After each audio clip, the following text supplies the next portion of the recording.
Duterte declaring the Communist Party of the Philippines and its armed wing, the New People's Army, a terrorist organization. Our senior correspondent, Ina Andalong, joining us live from Malacanang. Ina, what happens now? Well, Pia, as he said he'd do, President Duterte has signed a proclamation classifying the Communist Party of the Philippines and its armed wing, the New People's Army, a terrorist organization. This was confirmed by presidential spokesman GR0UP earlier. Let's listen to a portion of the announcement. It's a proclamation declaring the Communist Party of the Philippines, New People's Army, as a designated identified terrorist organization under RA number 10168. RA 10168, as you know, is the Human Security Act. Now, what's the basis for this proclamation? As Roque mentioned, it's the Human Security Act, which basically lays out several terrorist crimes, and also Republic Act 10168, which basically punishes those who finance terrorist activities. What's next after this proclamation? As stated in the Human Security Act, Roque says this still needs to go to or through the courts before the CPP-NPA officially becomes a terrorist organization. This is why in the proclamation, President Duterte also ordered the Department of Justice to file the necessary motions before the regional trial court. In this case, Roque says it will likely happen at the Manila RTC. After these motions are filed, Malacanang expects the court to come up with an order to officially declare the CPP-NPA as a terrorist organization. But Roque was stressing earlier, though, that this court procedure is just really a matter of due process to allow or to give the CPP-NPA a venue to air their side and perhaps defend themselves and explain why they believe they shouldn't be tagged or declared as terrorists. Now, the proclamation also orders the Department of Foreign Affairs to publish the proclamation so that other countries will be informed about this development. And of course, another issue stemming from this proclamation is the arrest of members of the CPP-NPA. Pia? Ina, can mere membership in the CPP and/or NPA lead to a person's arrest? Well, spokesman GR0UP was asked this several times earlier. Let's listen to his reply first. Insofar as financing terrorist organizations' activities are concerned, anyone caught financing the NPA now could be held liable under the special law. But for purposes of the Human Security Act, there would have to be a predicate crime committed with the additional element of sowing fear and panic. Well, that's pretty much clear what Roque mentioned. He says an arrest can only happen if a person commits a predicate crime in the Human Security Act with the intention to sow widespread fear and panic. He says people who will even participate in peaceful assemblies of the CPP-NPA cannot just be arrested. And also, as for those who will be caught financing terrorist activities, as far as Roque is concerned, he says these may even include mining companies and other big businesses which may end up or which give revolutionary taxes to the CPP-NPA. Pia? Ina, also a memorandum issued by Malacanang on who gets to lead and play a supporting role in the drug war. Yes, if we recall, Pia, President Duterte previously or in his recent speeches would often say that he is inclined or was inclined to give the PNP or to make the PNP the lead agency in its drug war. Again, apparently this isn't happening anymore. Roque says President Duterte just signed a new memorandum which still puts the PIDEA as the lead agency in anti-drug operations. But the memo also orders the PNP and several other government agencies to resume their active support in the drug war. This means that the PNP can again take part in anti-drug operations, but with consultation and supervision from the PIDEA, which by law is supposed to be the lead anti-drug agency. Ina Andalong reporting live from Malacanang. Cost-oriented groups are alarmed over what they say is a spate of attacks against people linked to the CPP-NPA. The Defense Department says it's merely responding to the atrocities of the rebels. Our senior correspondent David Santos has more. Angry protesters gather in Quezon City to denounce the killing of retired priest Tito Paez. Ito po ay tokhang at ang target nito ay hindi ng mga drug users kundi ang mga leftists at those na pinangalanan nila na terrorist. Cause-oriented groups are now more than ever alarmed over the spate of violent attacks. On Sunday, a pastor in Oriental Mindoro was gunned down. 2 human rights investigators were killed last week after the fact-finding mission came under attack in Negros Oriental. 14 NPA rebels, including a former UP student, were killed in a recent firefight with government troops in Batangas. All these incidents, one way or the other, have been linked to the CPP-NPA. The group's ask is the government on a deliberate and orchestrated move to go after the communist movement and its support groups, following President Duterte's decision to terminate the peace talks. The Defense Department says security forces are merely striking back. Hindi natin masasabing crackdown yun, no? It's just part of yung intensified focus military operations natin in response din doon sa sa atrocities, no. Noon pa yan pagka-armado sila at nakikipaglaban sila sa amin, we also fight back. Guerrero says the 5-month Marawi campaign gave the CPP-NPA the chance to recruit new members, reinforce its capabilities, and carry out atrocities. The bulk of military units from Marawi have now shifted their operations to anti-insurgency. The military expects violence to escalate in the coming weeks. It is also willing to forego the annual holiday truce with the left, a first in recent years. We can always break tradition. This despite pronouncements from the CPP it will consider declaring a unilateral ceasefire. Defense officials, however, find this hard to believe given the record of rebel attacks even when there is cessation of hostilities. 168 criminalizes the financing of terrorism and dealing with property or funds of designated persons or organizations, and prevents and suppresses the commission of said offenses through freezing and forfeiture of the property of funds of said designated persons or organizations, among others.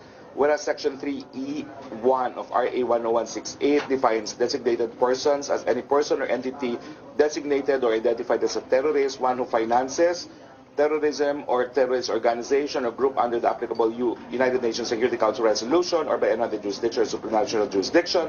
Whereas on 9 August 2002, the United States of America designated the CPP and NPA as a foreign terrorist organization, and to date continues to include the CPP-NPA in all lists of FTOs. And whereas Article 7, Section 17 of the Constitution provides that the President shall ensure that the laws are faithfully executed. Now, therefore, I, Rodrigo Roa Duterte, President of the Republic of the Philippines, by virtue of the powers vested in me by the Constitution and existing laws, do hereby declare the CPP-NPA as a designated and or identified as a terrorist organization pursuant to Section 3E1 of RA number 10168. What happens now to...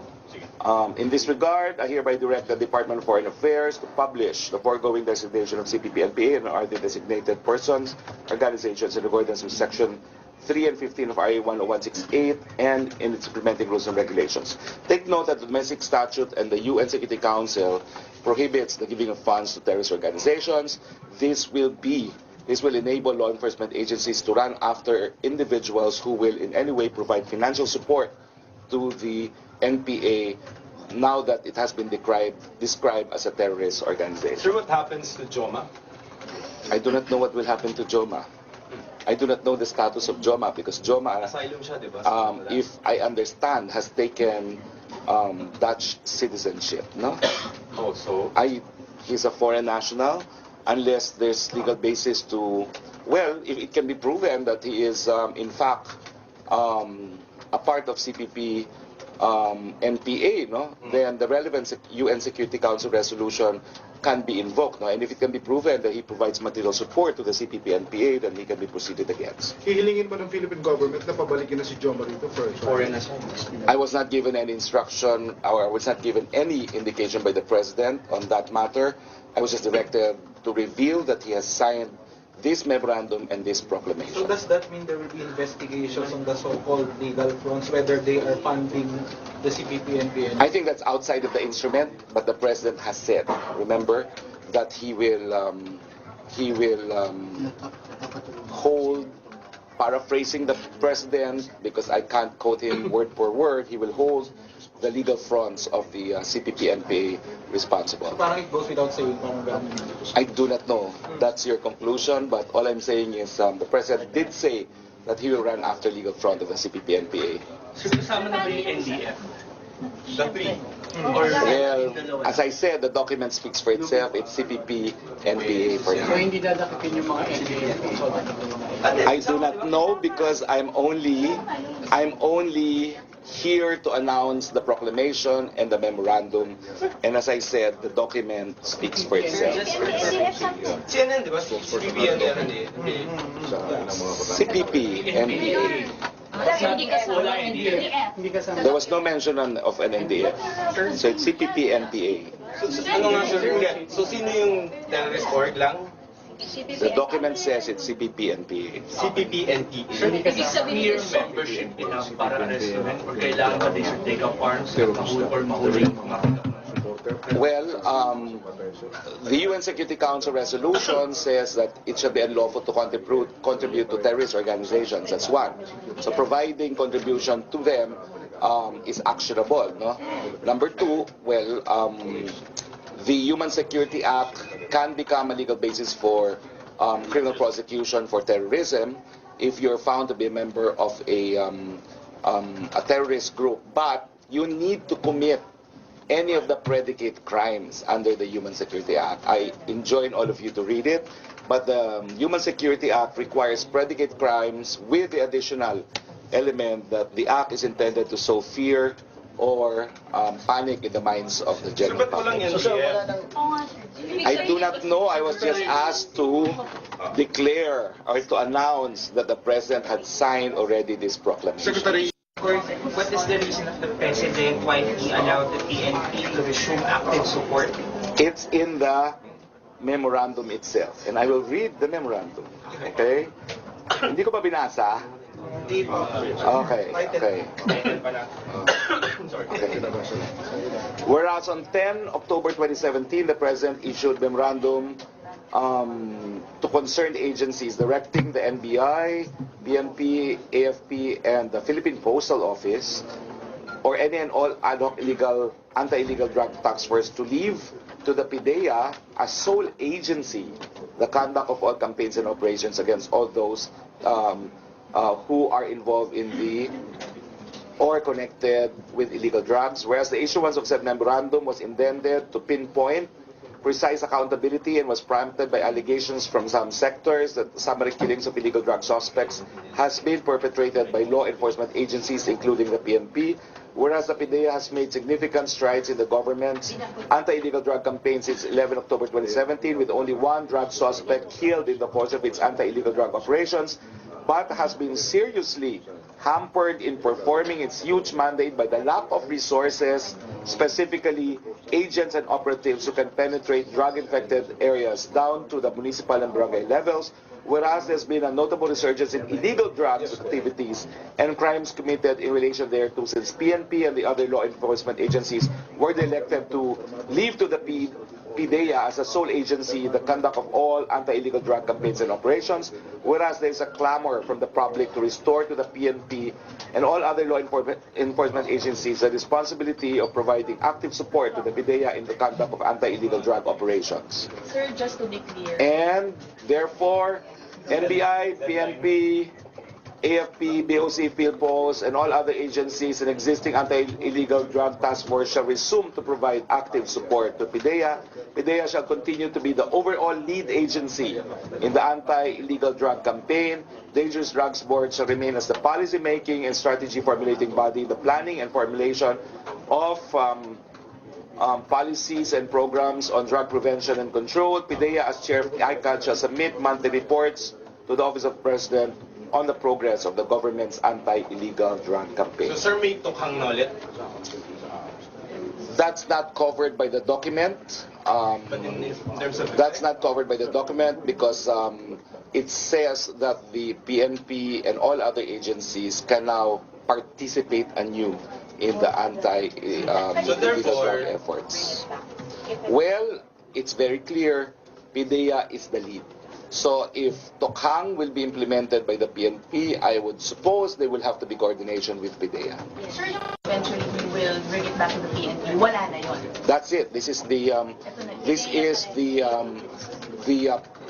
marching orders of the president because there's a law which in fact says that it is the PIDEA that will be the lead agency in implementing the anti-dangerous drugs. Secretary, what does active support mean?